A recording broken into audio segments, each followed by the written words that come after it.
कभी सोचा है कि अमीर लोगों की सोच में ऐसा क्या होता है जो उन्हें बाकी सबसे अलग खड़ा कर देता है? आज हम इसी माइंडसेट के राज को समझने की कोशिश करेंगे। ये एक बड़ा ही अजीब लेकिन सच्चा आंकड़ा है कि दुनिया की 80% दौलत सिर्फ 20% लोगों के पास है। पर ऐसा क्यों है? यही सवाल इस पूरी पहेली के सेंटर में है। देखिए, ये चार्ट इस फर्क को बिल्कुल साफ साफ दिखाता है। मुट्ठी भर लोगों के पास दुनिया का 80% धन है, जबकि इतनी बड़ी आबादी बाकी बचे हुए सिर्फ 20% पर गुजारा कर रही है। ये एक चौंकाने वाली हकीकत है ना? अब जरा एक हैरान करने वाली बात सोचिए। मान लीजिए अगर दुनिया की सारी दौलत हर एक इंसान में बराबर बराबर बांट दी जाए, तो भी स्टडीज कहती हैं कि कुछ ही सालों में ये पैसा घूम फिरकर वापस इसी 80-20 के अनुपात में आ जाएगा। इसका मतलब तो साफ है, असली मसला पैसा है ही नहीं, कुछ और ही है। तो अगर पैसा प्रॉब्लम नहीं है तो फिर क्या है? ज्यादातर लोग यही मानते हैं कि अमीर बनने के लिए ना एक सही स्ट्रैटेजी चाहिए। लेकिन अगर सिर्फ स्ट्रैटेजी से ही काम बन जाता तो क्या आज हर कोई अमीर नहीं होता? नहीं, असली फर्क कुछ और ही है। और वो असली राज है माइंडसेट, यानी हमारी सोच। असल में सफलता बाहरी रणनीतियों से नहीं, बल्कि हमारे अंदरूनी मनोविज्ञान से तय होती है। और यही अमीर और बाकी लोगों के बीच का सबसे बड़ा फर्क है। ये माना जाता है कि पैसा कमाने की पूरी जर्नी में स्ट्रैटेजी, यानी कि कैसे करना है, इसका महत्व सिर्फ 20% है। सोचने वाली बात है, हम सब उसी 20% के पीछे भागते रहते हैं, जबकि असली खेल तो कहीं और ही चल रहा है। इसे ऐसे समझिए, सफलता का 80% हिस्सा मानसिकता है और सिर्फ 20% रणनीति। मतलब असली लड़ाई हमारे दिमाग के अंदर चलती है, बाहर की दुनिया में नहीं। सोचिए, अगर सिर्फ स्ट्रैटेजी ही सब कुछ होती तो अंबानी भाइयों को एक जैसे संसाधन मिले, पर नतीजों में इतना फर्क क्यों? लाखों लोग रिच डैड पुअर डैड जैसी किताबें पढ़ते हैं पर अमीर नहीं बनते। सफल कंपनियों की केस स्टडीज तो सबके लिए मौजूद हैं, पर उन्हें कॉपी करके हर कोई सफल क्यों नहीं हो पाता? साफ है, बात सिर्फ जानकारी की नहीं है। तो फिर सही मॉडल क्या है? देखिए, सफल लोग एक अंदर से बाहर के मॉडल पर काम करते हैं। वो ये समझते हैं कि बाहरी दुनिया को बदलने से पहले अंदर की दुनिया को बदलना सबसे ज्यादा जरूरी है। ये स्लाइड दो अलग अलग सोच को दिखाती है।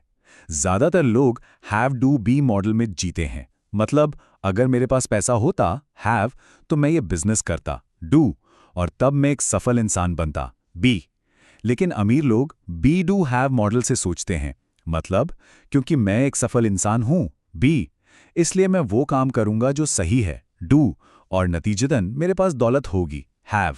देखिए, वो पहले अपनी पहचान बदलते हैं। इसको एक बहुत ही सरल उदाहरण से समझते हैं। अगर एक कप में चाय है और उसे ठोकर लग जाए तो बाहर क्या गिरेगा? चाय ही ना। मतलब जो हमारे अंदर है, मुश्किल वक्त आने पर वही हमारी बाहरी दुनिया में दिखाई देता है। और इसका सीधा सा मतलब है कि हमारा बैंक बैलेंस हमारी बाहरी हकीकत नहीं है, बल्कि हमारी अंदरूनी पहचान का एक आईना है। अगर कोई अंदर से खुद को गरीब मानता है तो बाहर भी गरीबी ही दिखेगी। अपनी पहचान बदलिए, हकीकत खुद ब खुद बदल जाएगी। लेकिन यहां एक सवाल उठता है कि लोग अपनी पहचान इतनी आसानी से क्यों नहीं बदल पाते?